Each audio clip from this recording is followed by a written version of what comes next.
Salam sehat selalu kawan.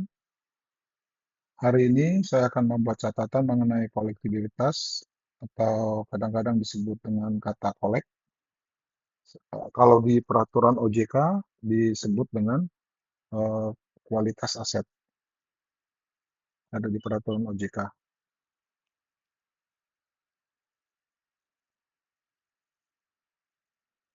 Ya, saya mulai dari video saya yang sebelumnya di bagian ini. Saya ada menyalin ke bagian yang ini. Jadi isinya sama antara keduanya. Saya mulai.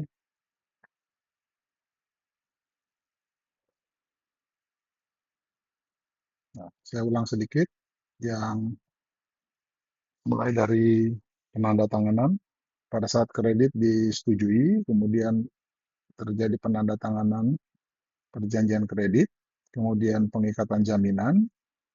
Setelah ditanda dokumen lengkap, maka kredit dicairkan. Selanjutnya, debitur wajib bayar.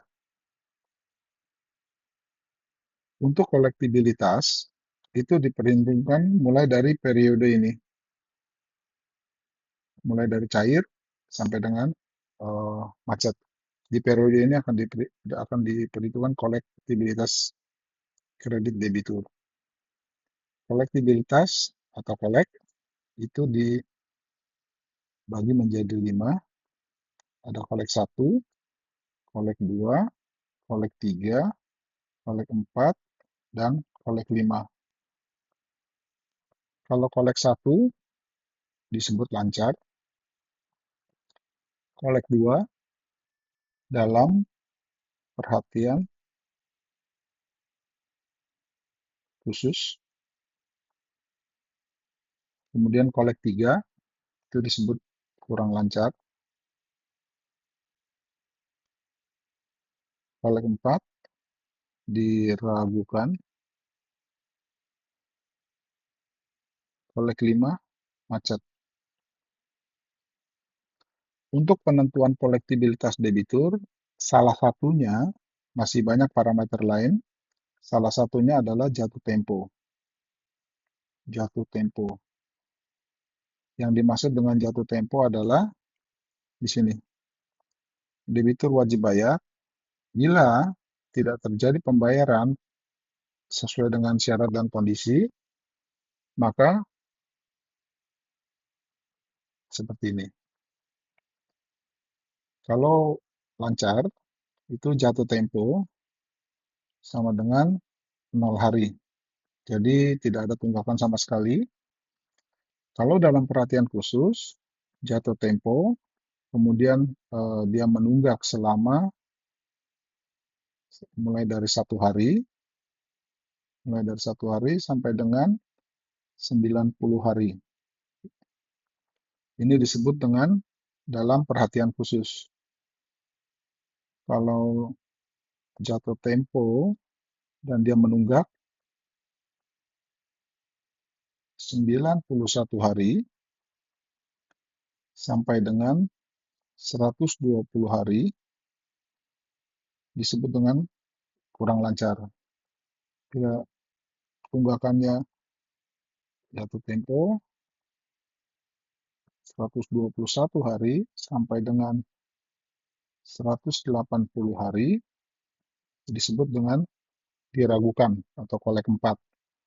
Bila lebih jatuh tempo ada tunggakan, bila lebih dari 180 hari, jadi hari ke 181 ke atas, disebut dengan kreditnya sudah macet. Nah, biasanya bank akan menerbitkan surat peringatan di posisi ini, di posisi kolek 2, 3, 4, 5. Biasanya bank akan menerbitkan surat peringatan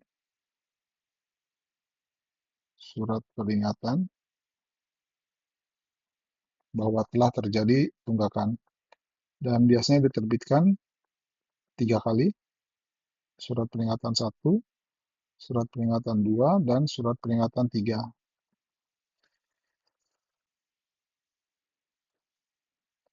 Ya, di sini saya tambahkan catatan sedikit, sini, bahwa bukan hanya jatuh tempo, tapi ada parameter lain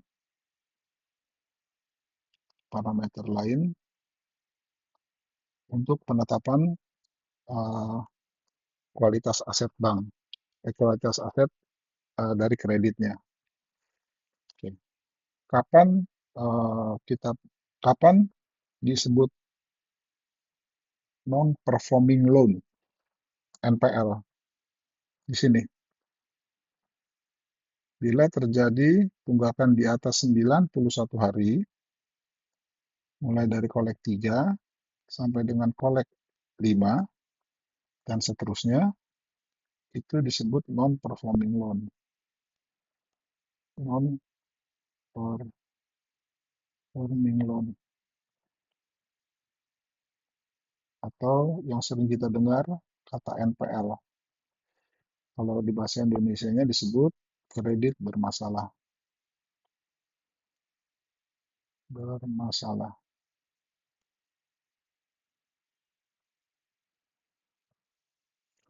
Jadi mulai 91 hari ke atas, itu sudah digolongkan sebagai non-performing loan.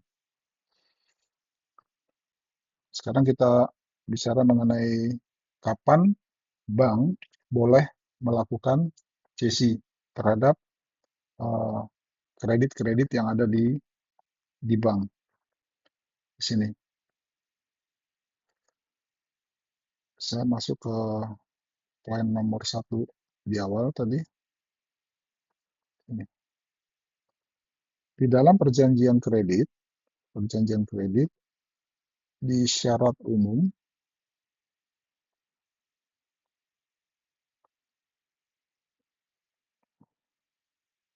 banyak bank, dan saya pikir hampir semua bank, akan ada satu pasal yang menyebutkan kurang lebih seperti ini, bahwa bank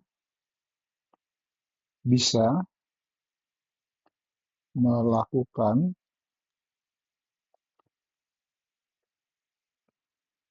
pengalihan hak tagih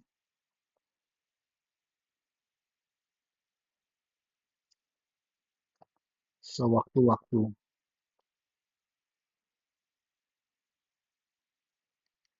Jadi di pasal ini,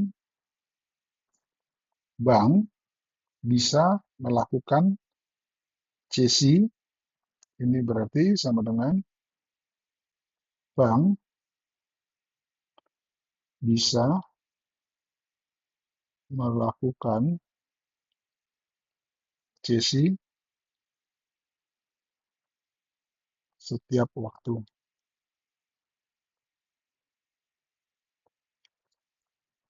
Jadi kalau disebutkan di gambar ini bank bisa melakukan cesi mulai dari kredit itu dicairkan sampai dengan macet. Bank bisa melakukan cesi.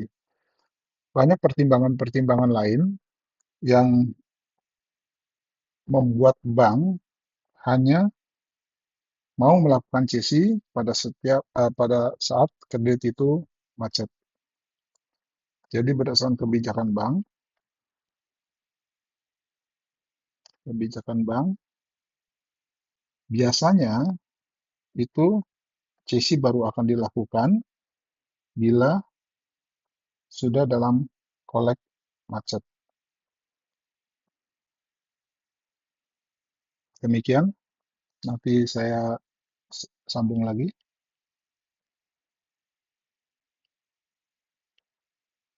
Terima kasih.